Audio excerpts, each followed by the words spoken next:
Ro'za qilaysanmi? Sog'lar yaxshimi? Ishta olyapsanmi, charchamasdan? Ular prorablaydi, boshqalardik. Ko'kib qilar ekan, birgacha qilishga izoh berib keting deyatuvdi. O'shani hozir gapirib bermoqchiman-da. Hozir ko'rgan bo'lsang kerak, hamma yo'lni rasmga olib chiqdi. Hozir ariqda so'rovdi, ariqda gapirib beraman. Ariqda rasm qo'ydim.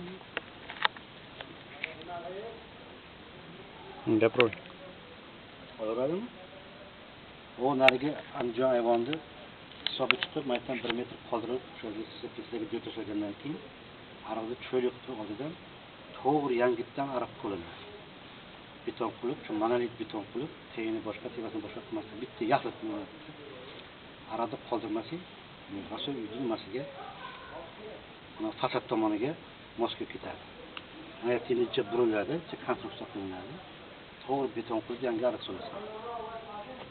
Bu daraxtlar hammasi keyin bitalib, hozirgi holatiga hayron bo'lmayapti. Qurilish ketyapti. Qurilish ketayotgan paytda shunaqangi iflos yoki bunday ko'zga yaxshi ko'rinmagan holatlar bo'ladi. Hali bu ichlari uylarning ichi dastlab tekkizlanib nima bo'lgandan keyin hamma yoq tufayli bo'ladi. Mana devor o'sha o'zing aytgan kechagi gaplashgan katta asosiy darvozaning o'rni 5 metrga tashalgan. Kevasini senga aytsam, maslahatimiz yaxshi tushmadi, o'z bilib qo'yinding. Hozir devorda kevasiga mana darvozani chiqarib yuborsak, mana bu qilinadigan katta navesti ham o'sha baravarga ko'tarishga to'g'ri keladi. Chunki to'singa tashlab darvozani ko'tarsang, ochilganda to'singa tegib qoladi.